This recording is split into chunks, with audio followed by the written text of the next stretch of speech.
Lorsque tombe le soir et que la nuit est noire, lorsque la lune blanche s'arrondit dans le ciel, chacun d'entre nous sait que la meilleure place auprès du feu, c'est celle des monstres et merveilles.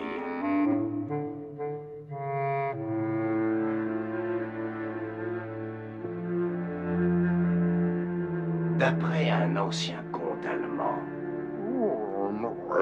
pour commencer par le commencement, comme il est d'usage lorsqu'on raconte une histoire, je dois vous montrer le destin dans le cercle de cet anneau. La fille dont le doigt pourra passer dans cet anneau, celle-là deviendra reine, c'est ce que dit la loi. Quelle chance est là, murmurez-vous? Oh non.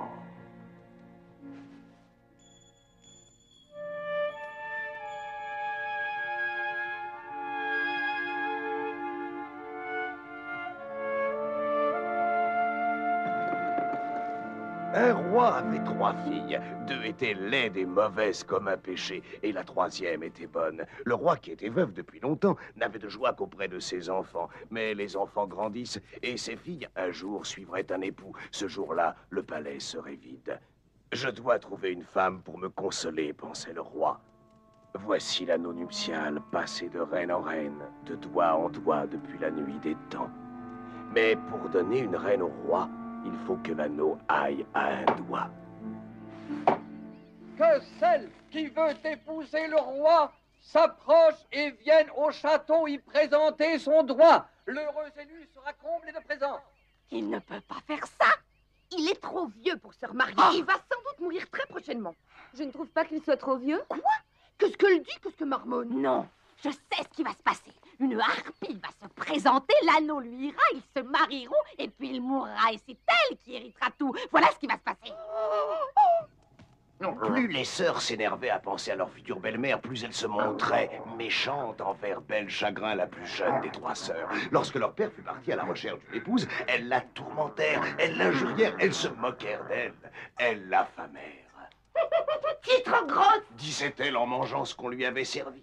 Dis donc, elles sont méchantes, ces sœurs. Très méchantes, mais elles comptaient sans les amis de Belle Chagrin. Toutes les créatures de poils ou de plumes qui vivaient dans ses poches et se perchaient sur ses chaises. Et quand la belle regagnait sa chambre, elle y trouvait des merveilles de noix, de fruits et de baies et toutes choses délicieuses.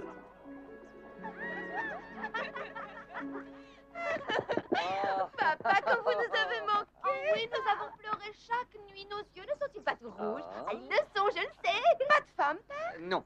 L'anneau s'est montré cruel. Aucune n'a pu le porter. Oh, c'est la fatalité. L'anneau ne veut pas d'une reine. Peut-être pas, je ne sais pas. Mais qu'avez-vous besoin d'une femme puisque vous nous avez? Oh, nous vous aimons tant, papa. Je sais, mais où est votre sœur? Oh, qui sait? En train d'aguicher un soldat ou s'empiffrer. Vivante. Il va bien finir par aller à quelqu'un. C'est révoltant. Vivante. Moi, je trouve que c'est nous qui devrions être reines. Toutes les deux. C'est vrai. Vivante. Que se passerait-il si l'anneau t'allait? Toi, moi? Vivante. Que ferait-il? Terminé. Tant mieux! Tant mieux! Envoyez toutes ces femmes! Faites-les sortir d'ici!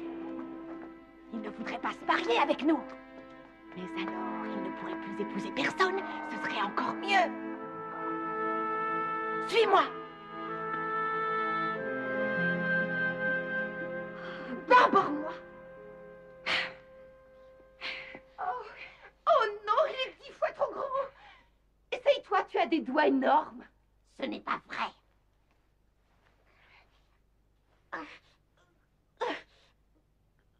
Non, il est coincé.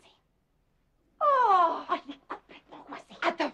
Oh, mais fais quelque chose. Oui, mais quoi? Mais regarde, mon doigt est tout enflé. Le sang circule plus. Je peux vous aider? Au secours. Toi, va-t'en. Va-t'en. Oh, laisse-la faire. Elle est plus adroite que toi pour ces choses-là. Mes enfants, tout le monde va bien? Très bien, papa. Pourquoi poussiez-vous ces hurlements? Des hurlements, papa? Quelqu'un hurlait dans cette salle. Je l'ai entendu. Ramasse-le. Alors? Alors la petite Belle Chagrin fait un geste qu'elle va longtemps regretter. Elle obéit à sa sœur, elle se penche et... Oh, folle! Elle s'incline. Oh, l'impudente! Elle ramasse l'anneau royal et elle le glisse à son doigt pour ne plus le perdre. Quoi? Hélas! Où est l'anneau de votre mère? Elle s'amusait avec Père. On ne voulait pas la dénoncer. Ce n'est pas vrai. Oh, la menteuse. Ne t'en mêle pas, toi. Petite chérie, Ce n'est pas vrai. Ah bah, ça, c'est pas juste. qu'est-ce que tu portes là, à ton doigt? Oh, non, non, pas ton doigt. Il lui va. Il lui va. Il lui va. L'anneau est à peine à son doigt que déjà la nouvelle enflamme le palais et chacun de murmurer « L'anneau va à la plus jeune fille du roi. Je ne peux pas épouser mon père. » Mais tu ne peux transgresser la loi. Je ne peux transgresser la loi. Tu ne peux pas épouser ton père. Je ne peux pas humilier mon roi. Mais tu ne peux pas épouser ton père. Mais l'anneau... Mais l'anneau est l'anneau. Sire, c'est la loi de l'État. L'anneau est au doigt de votre fille. Vous devez l'épouser. Alors je devrais me couper le doigt. Pourquoi t'es-tu amusé avec cet anneau? Pourquoi l'as-tu porté? La cérémonie, quand doit-elle avoir lieu? Dès que possible, sire. Mais donnez-moi d'abord une robe de la soie la plus pâle. Une robe couleur de lune.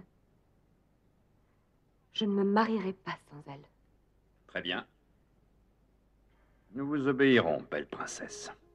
La princesse, tout à sa détresse, pense et pense et pense encore. Et elle pense tant et tant que l'idée lui vient. Il leur faudra longtemps pour trouver cette robe. Mes amis, vous allez tous vous mettre à l'ouvrage et m'aider.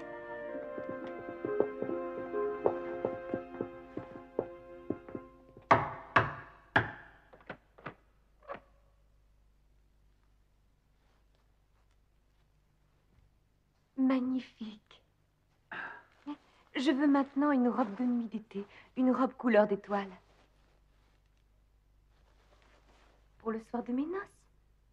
Sire, où trouvons-nous pareille parure? Faites ce qu'elle demande. Une robe de nuit, toute parsemée d'étoiles. Et les cavaliers du roi s'en vont par le royaume et au-delà des mers à la recherche de la robe merveilleuse. Mais pendant ce temps, dans la chambre de Belle Chagrin se tisse un autre habit, un habit de magie plus merveilleux encore.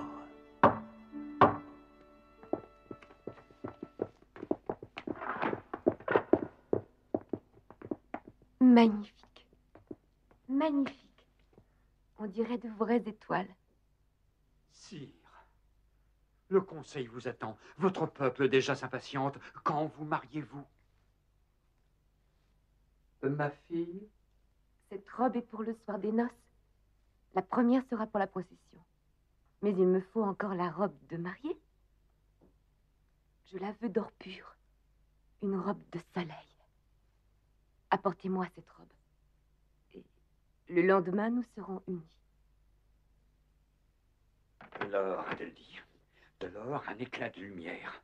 Apportez-lui la robe, et ils seront mariés le matin suivant. De l'or. Une robe de lumière. Tandis que les tailleurs coupaient la soie tissée d'or pur, Belle Chagrin demeurait enfermée dans sa chambre. Nuit et jour, l'huile brûlait dans la lampe, mais la porte restait close. Seules ces créatures de poils et de plumes allaient et venaient, laborieuses, rapides, infatigables. Princesse, Oui, j'ai là une robe comme nul n'en a jamais vu encore. Elle est tissée d'or pur. Et 100 ouvrières l'ont cousue pour vous. elle est telle que je la voulais, semblable au soleil. Nous nous marierons demain. Il faut. Nous serons mariés. Demain matin. Oh, pauvre roi. Oh non, c'est pas possible. C'est pas possible, ils vont pas se marier. Ma foi, la loi dit qu'il le faut. Et la fille a reçu les robes qu'elle demandait. Non, l'anneau va, le festin les attend, mariés au matin. Écoute, les cloches sonnent, les rues se remplissent. Seule Belle Chagrin demeure, silencieuse dans sa chambre. Votre Altesse, sortez. Le roi vous attend.